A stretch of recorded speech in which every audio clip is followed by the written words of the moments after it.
Très heureux de vous retrouver pour cette nouvelle édition d'actualité sur B1 Télévision. Tout de suite, les grandes lignes de cette actualité. C'est au stade des martyrs de la Pentecôte qu'est exposée en ce moment la dépouille mortelle de l'artiste musicienne chrétienne Marie Missamou. Après la sortie du corps de la morgue de la clinique Galliema, famille, artistes fidèles, chrétiens et autres se sont retrouvés pour rendre un dernier hommage à la disparue. Ni recul ni progrès pour la RDC au classement de l'ONG Transparency International sur la corruption à travers le monde. Le dernier rapport publié place la RDC à la 147e place sur les 167 pays concernés par le dit rapport. Et puis l'année 2016 est une année électorale pour le pays. Le processus électoral en marche connaît quelques blocages de divers ordres. Et pour pallier la situation, les différents acteurs se sont réunis ce jeudi pour faire le point.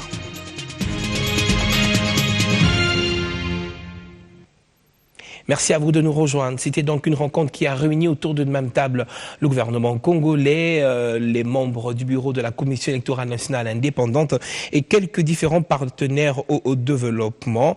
Des blocages de tout ordre, administratifs mais aussi financiers, sont observés dans ce processus électoral en cours. Une rencontre qui s'est donc soldée avec la prise de quelques engagements pour sortir de cette crise.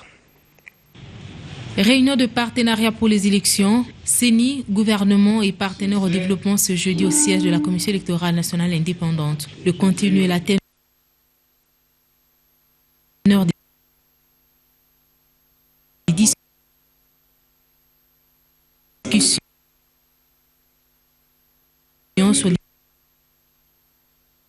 l'évolution du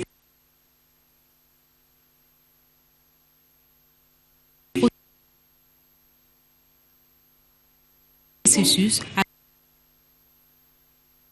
a permis à la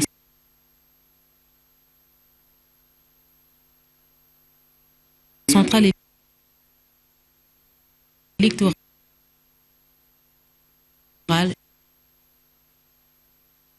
de présenter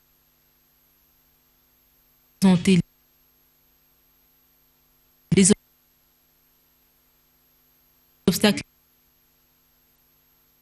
liés au processus électoral.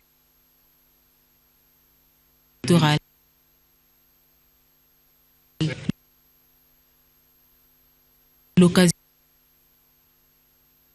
est Toutes nos excuses pour la qualité de ces images. Nous allons y revenir au cours de ce journal. Lutte contre les violences sexuelles faites à la femme en République démocratique du Congo. Ce combat constitue l'apanage de tous, notamment de l'Institut national des statistiques qui sera redynamisé à ce sujet très prochainement pour apporter également sa pierre dans la livraison des chiffres plus fiables quant au nombre, aux chiffres des femmes violées. Ceci est l'une des recommandations de l'atelier national sur les statistiques des violences sexuelles faites à la femme. Je déclare clos les travaux de l'atelier national sur les violences sexuelles. Voilà qui vient mettre un terme à deux journées de vivre cogitation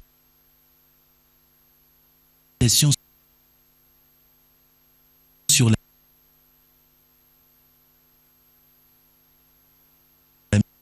mise en œuvre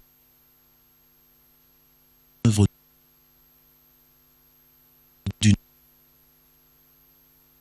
banque de données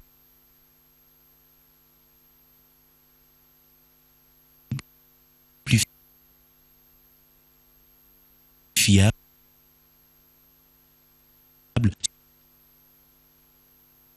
sur les violences sexuelles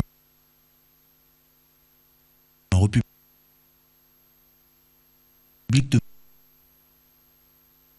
démocratique du Congo.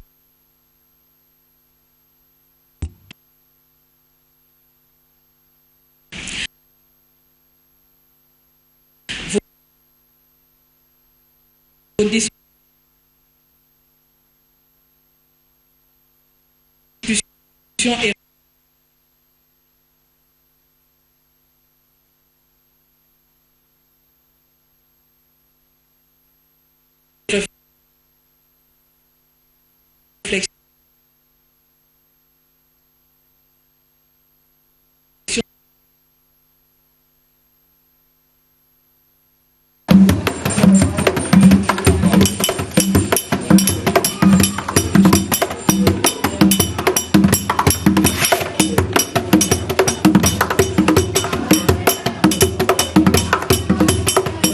parler de pays, le Congo est notre idéal.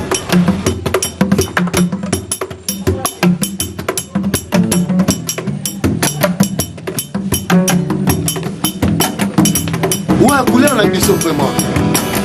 Oh, terreur ancestrale, notre vie fleurie.